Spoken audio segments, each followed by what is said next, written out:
किस्मत एक ऐसी चीज़ है कि अगर मेहरबान हो जाए तो इंसान को कहाँ से कहाँ पहुँचा सकती है, कुछ कहा नहीं जा सकता है। और वफ़ादारी भी कभी कभी बेकार नहीं जाती है। आज की कहानी जो मैं सुनाने जा रहा हूँ एक ऐसे मालिक और एक ऐसे नौकर की है, जिसकी बात जब मीडिया के सामने, दुनिया के सामने आती है तो लोग सुनकर चौंक जाते हैं कि ऐसा भी हो सकता है आज के दौर में क्या। गजराज सिंह जडेजा एक ऐसे जमींदार जो कि गुजरात के रहने वाले बेहद ही गरीब परिवार के होते हैं।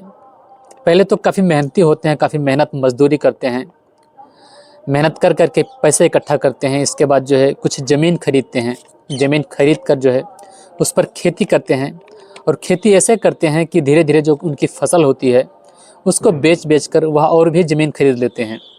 धीरे धीरे जो है इसी तरह से उनकी जो ज़मीन होती है बढ़ती जाती है। और इसके बाद जो है धीरे धीरे बिजनेस भी शुरू कर देते हैं। और साथ ही साथ जो पैसा होता है शेयर मार्केट में भी लगाते हैं।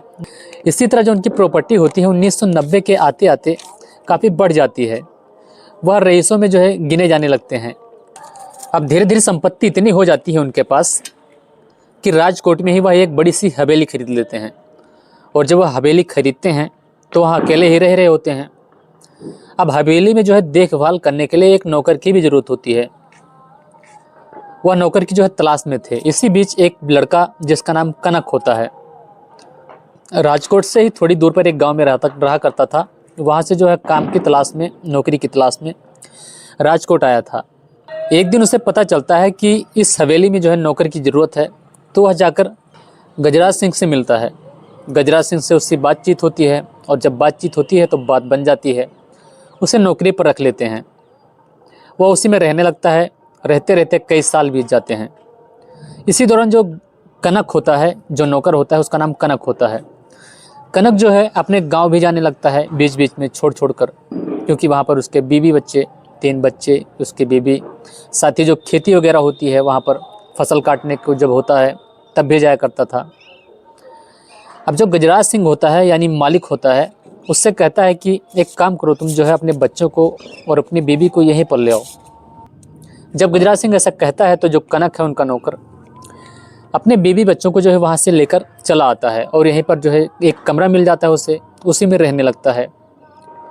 धीरे धीरे जो कनक है, कनक के बच्चे जो है बड़े होते हैं। तो गजराज सिंह उनके बच्चों को एक अच्छे से स्कूल में वहाँ पर डाल देता है जिसमें वह पढ़ने लगते हैं। उनके 3 बच्चे होते हैं। धीरे धीरे जब समय बीतता है, वक्त बीतता है, बच्चे हाई स्कूल भी पास कर लेते हैं।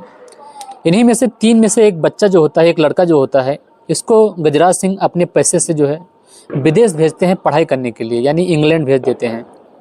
वहाँ पर रहकर वह जो है पढ़ाई करता है। उसका जो पूरा खर्चा होता है गजराज सिंह देता है, यानी मालिक। और जो कनक है अपने मालिक की यहाँ पर देखभाल करता रहता है और जो है हवेली में ही रहा करता है। साथ ही इसके जो बाकी के 2 बच्चे होते हैं, इनकी भी वह पूरी देख रेख करता है गजराज। जो भी खर्चा आता है पढ़ाई में सारा कुछ देता है वह। इसी बीच जो है धीरे धीरे जो गजराज था, इसकी जो संपत्ति है सैकड़ों करोड़ में पहुंच जाती है, यानी कई सौ करोड़ की हो जाती है। जब गजराज के पास काफ़ी पैसा आ जाता है तो यह कांग्रेस पार्टी को भी ज्वाइन कर लेता है, उससे भी जुड़ जाता है।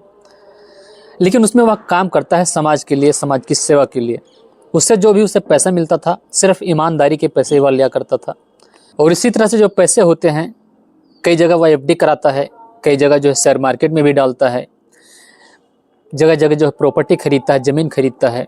लेकिन 1993 में अचानक ही जो गजराज सिंह जडेजा होते हैं, इनको जो है पैरालिसिस का अटैक हो जाता है। जब इनको पैरालिसिस का अटैक पड़ता है तो इसके बाद जो इनको नहलाना, उठाना, बैठाना, खाना खिलाना, इनकी सेवा करना, पूरी तरह से देखभाल करना, यह एक भारी परेशानी हो जाती है। गजराज जडेजा जो थे, इन्होंने अपनी शादी नहीं की थी। धीरे धीरे जो इनके चाचा भतीजे होते हैं, जो रिश्तेदार होते हैं दूर के, जब खबर मिलती है उनको कि उनको पैरालिसिस हो गया है गजराज जडेजा को, तो वह आते तो हैं उन्हें देखने, लेकिन एक रिश्तेदार की तरह ही देखकर वह चले जाते हैं। उनको उनकी सेवा करना एक बोझ लगता था। उनको उठाना बिठाना, तरह तरह की जो उनकी सेवा करना था, सारा दिन उनका देखभाल करना था। उनके रिश्तेदारों को, जो चाचा भतीजे होते हैं, कोई भी होता है, बोझ लगता है। वहाँ पर उनकी सेवा करके कोई भी राजी नहीं था। कुछ दिन रुकते हैं, उसके बाद चले जाते हैं। सोचते हैं कि जो उनका नौकर है कनक, वह खुद ही देखभाल कर लेगा, वह तो है ही। अब जब वे लोग चले जाते हैं तो जो कनक होता है, उनका देखभाल करना, पूरी तरह से उनकी सेवा करना, उसमें जुट जाता है। अब कुछ सालों तक जो कनक है उसकी सेवा करता है। इसके बाद जो गजराज जडेजा हैं ठीक हो जाते हैं, इनकी हालत सुधर जाती है और फिर जो है नॉर्मल रहने लगते हैं। लेकिन जब 2010 आता है तो फिर से इनकी तबीयत बिगड़ जाती है और इस बार जो है पूरी तरह बिगड़ जाती है। अब यह लगातार बीमार रहने लगते हैं। अब भी जो इनके रिश्तेदार होते हैं उनको खबर मिलती है, लेकिन वैसे ही आते हैं, रिश्तेदारी की तरह घूम फिर कर चले जाते हैं। कोई इनकी सेवा करने को तैयार नहीं होता है। फिर जो है कनक उनकी सेवा में लगा रहता है, अपने परिवार के साथ उनकी सेवा करता रहता है। अचानक ही जो कनक होता है, एक दिन उसके घर से, गांव से जो है फ़ोन आ जाता है। उसकी जो ज़मीन थी गांव की, उसको लेकर कोई बातचीत चल रही थी, इसलिए उसे घर बुलाया जा रहा था। अब वह मालिक से कहता है, गजराज जडेजा से, कि मुझे घर जाना है, छुट्टी दे दीजिए।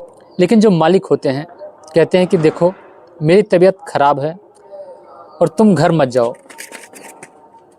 वह मना कर देते हैं, उसे छुट्टी नहीं देते हैं। लेकिन जब बार बार कनक के गांव से उसे फ़ोन आने लगता है तो कुछ दिन के बाद कनक फिर से कहता है कि मालिक मुझे घर जाना है, मुझे छुट्टी दे दीजिए। मालिक उस दौरान तो मना कर देते हैं, उसे नहीं जाने देते हैं। लेकिन फिर कुछ दिन के बाद उसे बुलाते हैं अपने पास और कहते हैं एक काम करो, तुम अपने गांव हो आओ। उसे अपने गांव भेज देते हैं जाने के लिए। कनक जो है अपने गांव चला जाता है। वह वहीं पर था। उसी दौरान जो है 21 दिसंबर 2014 को अचानक से जो है मालिक की मौत हो जाती है उसी हवेली में। और जब मालिक की मौत हो जाती है तो कनक वहाँ पर था नहीं। जब तक उसे खबर मिलती है कई दिन बीत चुके थे। वह वहाँ पर पहुँचता है, वापस आता है हवेली में, तो हवेली के अंदर घुस जाता है। अब जैसे हवेली के अंदर वह घुस जाता है तो वहाँ देखता है कि यहाँ का जो नक्शा है पूरी तरह बदल चुका है। यानी हवेली में जो है मालिक तो है नहीं, लेकिन जो मालिक के रिश्तेदार थे, चाचा, भतीजे, भाई जो भी थे, वहाँ पर पहुँचकर पूरी हवेली को जो है कब्जा कर लिया है। इसकी जो पत्नी थी वह भी हवेली में नहीं थी, क्योंकि उसकी पत्नी को भी बाहर निकाल दिया था उन्होंने। वह बाहर कहीं रह रही थी। और जब तक इसकी पत्नी को पता चलता है कि उसका पति आया है, वह ढूंढने के लिए हवेली में आती है।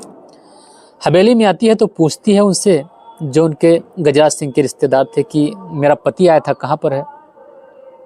तो वह कहते हैं तुम्हारा पति यहाँ नहीं आया है। पति को जो है वहीं पर छुपा लेते हैं। वह उसको वापस कर देते हैं, बाहर निकाल देते हैं और उससे कहते हैं जो तुम्हारा सामान है यहाँ पर, उसकी पत्नी से कहते हैं उसको उठाओ और निकलो यहाँ से, अब तुम्हारा जो है काम खत्म है, हमें तुम्हारी ज़रूरत नहीं है। उसकी पत्नी जो अपना सामान वगैरह लेकर निकल जाती है बाहर। एक दिन बीत जाता है, उसका पति नहीं मिलता है। दूसरा दिन आता है तो उसे शक होता है कि कहीं ना कहीं कुछ चाल चला है, इन्हीं के जो है चाचा भतीजों ने मिलकर कुछ इसके पति के साथ गड़बड़ कर दिया है। वह पुलिस स्टेशन पहुंच जाती है, एफआईआर दर्ज कराती है। जो पुलिस एफआईआर दर्ज करने के बाद जांच पड़ताल शुरू करती है, इन रिश्तेदारों से जो है पूछताछ करना शुरू करती है। तो आखिर में जो है पता चलता है कि जो उसका पति है उसको बंधक बना कर रखा है, उन्हीं के जो भतीजे हैं, उनके जो भाई हैं, उसी हवेली में एक कमरे में बंद कर रखा है और उससे जो है किसी कागज़ पर साइन भी करा लिया गया है। अब पुलिस जो है अपनी निगरानी में उसे बाहर निकलवाती है। बाहर निकलवा कर जब उससे पूछा जाता है कि क्या मामला है, वह बताता है कि मैं बाहर गया था अपने गांव, वहाँ से जब वापस आया तो ऐसी ऐसी बात थी, इन्होंने हमें बंद कर लिया, मारा पीटा और कहा कि भाग जाओ यहाँ से, अब यहाँ मत रुकना, तुम्हारी जो है ज़रूरत नहीं है। साथ ही एक कागज़ पे हमारी साइन भी करा लिया है, दस्तखत भी करा लिया है। तो इसके बाद जो पुलिस होती है मामले की छानबीन करना शुरू करती है। इसी बीच जो एक वकील होता है, जो कि गजराज सिंह जडेजा का वकील होता है, वह पहुंच जाता है पुलिस के सामने और पुलिस से बताने लगता है 3 महीने पहले, यानी मरने के पहले जो है गजराज सिंह जडेजा ने एक वसीयत लिखाई थी। वह वसीयत जो है उसके पास है एक पैकिंग यानी सील लिफाफे के अंदर। वकील जब उस लिफाफे को पुलिस को देती है, पकड़ाती है, और पुलिस जब उस वसीयतनामे को पढ़ती है तो उसमें लिखा था साफ साफ कि गजराज सिंह जडेजा जो है अपने पूरे होश हवास में अपना एक एक रुपया, अपनी एक एक इंच ज़मीन जो है, जो उसकी एफडी हैं, जो उसके शेयर मार्केट में पैसे निवेश कर रखे हैं, एक फैमिली को जो है सौंप रहा है, उसको दे रहा है। और वह जो फैमिली है कनक जयपाल है, और यह बात सुनते ही जो चाचा, जो भाई, भतीजे, रिश्तेदार थे, उनके पैरों तले जमीन खिसक जाती है, उनके चेहरे लाल हो जाते हैं। अब जो है पुलिस वहाँ से सारे रिश्तेदारों को बाहर निकलवाती है। इसके बाद मामला जो है कोर्ट में जाता है। कोर्ट में जाता है तो यह सुनवाई होती है कि गजराज सिंह ने अपने उस नौकर को, जिसने 40 साल से उसकी सेवा की है, उसके साथ रहा है, अपनी सारी की सारी प्रॉपर्टी, जो सारी की सारी संपत्ति है, उसके नाम जो है वसीयत कर दिया है। इस बात को सुनकर जो उनके रिश्तेदार होते हैं, उनके जो चाचा, भतीजे, जो कोई भी होता है, और पुलिस वाले और जज साहब खुद सन्न रह जाते हैं कि 600 करोड़ की संपत्ति कोई मालिक किसी नौकर को कैसे दे सकता है। धीरे धीरे जब खबर मीडिया में फैलती है कि किसी मालिक ने मरने से पहले 600 करोड़ की जो संपत्ति है अपने एक नौकर के नाम कर दिया, तो मीडिया में भी एक दिलचस्पी उठती है उससे मिलने की, और कनक के पीछे पड़ जाती है मीडिया। उससे पूछती है तरह तरह के सवाल, और आखिर में जो पुलिस और अदालत का फैसला होता है, इसके बाद कनक 600 करोड़ रुपए का जो है मालिक बन जाता है। तो दोस्तों, यह थी कहानी आपको कैसे लगी कमेंट बॉक्स में ज़रूर बताइएगा। साथ ही अगर आपने मेरे चैनल को सब्सक्राइब कर रखा है, आपका बहुत बहुत शुक्रिया। अगर नहीं किया है तो आप चाहें तो कर सकते हैं। मैं भोलेनाथ फिर मिलता हूँ एक और नई और सच्ची घटना के साथ। तब तक के लिए जय हिंद, जय भारत।